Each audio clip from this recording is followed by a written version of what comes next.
My name is Amina. I am 17 years old, and I belong to a very ordinary family. My father runs a small shop in the market, and my mother stays at home taking care of us. I also have a younger brother who is still in school. Like many girls my age, I carried big dreams inside me. I wanted to study hard, do well in my exams, and one day wear the white coat of a doctor. My family often told me that their hopes rested on my shoulders, and I was determined not to disappoint them. But I learned very early that behind every dream lies a struggle. Mine began the moment my parents decided to send me to private tuition. In our town, parents believe tuition is almost a guarantee of success. Teachers at these centers are seen as guides who shape futures, and many families trust them completely, especially with daughters. My parents also believed this, so they enrolled me in the classes of a well-known teacher named Mr. Khalid. He had been teaching for years and carried a good reputation. People respected him and described him as a man who treated his students like his own children. On the first day, I entered his small tuition center nervously, clutching my books close to my chest. There were around a dozen students sitting in neat rows, their eyes fixed on the blackboard. The walls were covered with maps, charts, and books stacked high. Mr. Khalid, a man in his early 40s with neatly combed hair and glasses, smiled warmly when I introduced myself. "Ah, you must be Amina," he said kindly. "I've heard you're a bright student. Sit here in the front." His words made me feel proud. Maybe, I thought, this was the place where my dreams would grow stronger. For the first few days, everything seemed normal. He explained mathematics, English, and science with ease. Whenever I answered correctly, he praised me, saying, "Very good, Amina, you are quick," or "Your parents must be proud of you." His compliments made me feel special, but soon I began noticing small details that unsettled me. When other students gave answers, he simply nodded. But when I spoke, his eyes lingered on me longer than they should. When he returned my notebook, his fingers brushed against mine too deliberately. At first, I tried to dismiss these feelings, telling myself he was my teacher, and I was probably imagining things. But then, he started asking me to stay behind after class, under the excuse of giving me personal guidance. Those personal explanations slowly turned into private conversations. Instead of solving equations, he asked, "Amina, do you have a boyfriend? And you're very pretty. Do boys tell you that at school?" His words made me shrink inside. I would lower my head and whisper, "No, sir, I just want to study."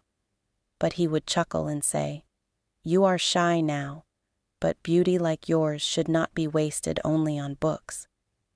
Those words haunted me. I was only 17, and I didn't even fully understand what he wanted. But I knew deep inside that it was wrong. Each day, my fear grew heavier. I started dreading tuition, but I had no choice. My parents had paid the fees, and they trusted him completely. At home, I became quieter.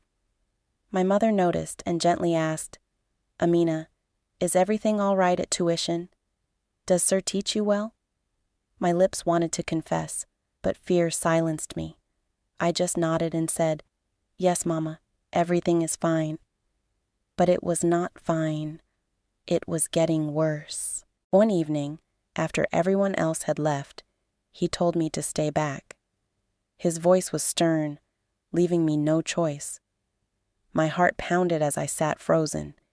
He leaned closer and whispered, "Amina, you are different from other girls. If you give me your love, I can make your future bright. I can help you with exams, career, everything. Just trust me. My body stiffened. My throat dried up. I kept my eyes glued to the floor, wishing to run but unable to move. That night, I could not sleep. His words echoed endlessly in my head. Give me your love. I hated them. I hated how he had turned the dream of learning into a nightmare. At night, I lay awake staring at the ceiling, asking myself, what if he does something worse? What if he doesn't stop at words? The fear swallowed me. My school performance dropped, and teachers noticed. Friends teased me for always being lost in thought, but I could not tell them the truth.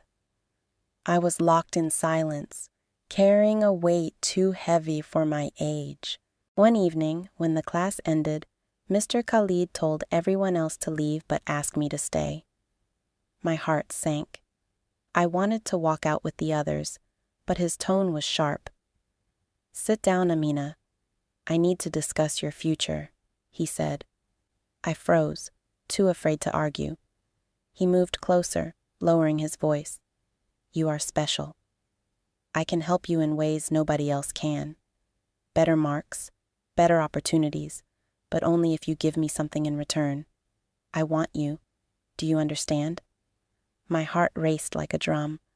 I shook my head quickly and whispered, No, sir, please.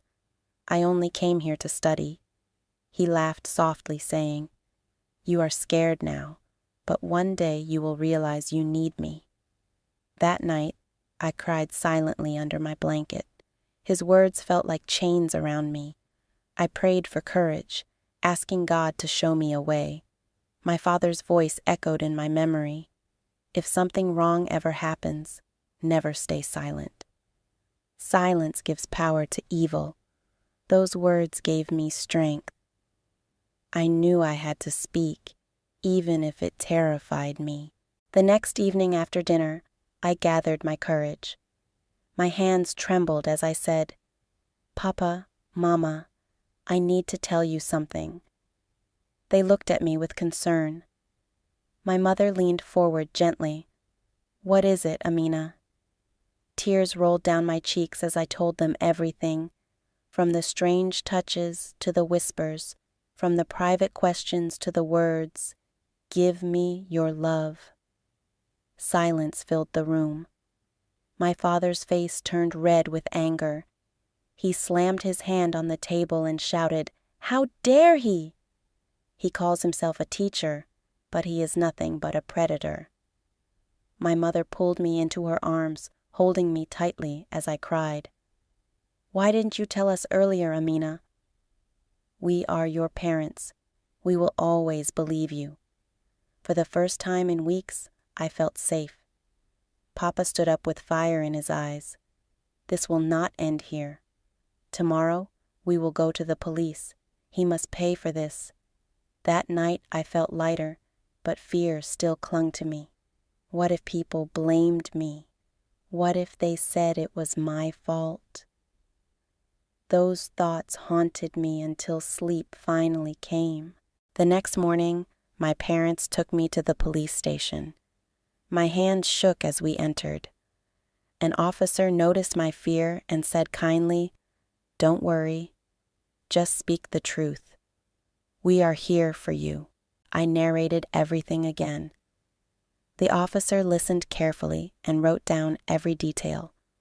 When I finished, he said, You are very brave. Many girls suffer in silence, but you chose to speak. That takes real courage, my father added angrily. He should be punished so that no teacher dares to harm a student again. Within a few days, the police investigated. At first, some people were shocked and defended him, saying, No, not Mr. Khalid. He is so respectable.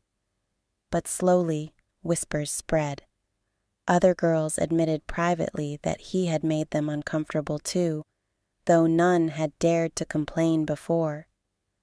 With more testimonies, the truth became clear. The police arrested him. I can still picture the day they came to his tuition center and led him away in front of everyone. Some students gasped in disbelief. Others stared silently. I didn't feel happy or sad. I just felt justice beginning to take its course. But my real struggle was not over. News traveled quickly in the neighborhood. Some people praised me, calling me brave. Aunties came to my mother and said, "Your daughter has courage. May God protect her."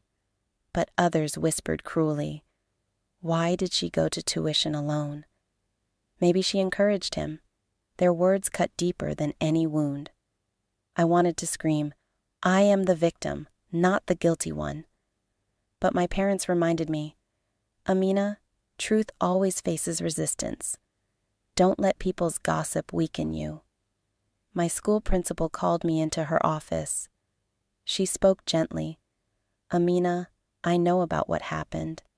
I want you to know that we stand with you. If you ever need help, come to me."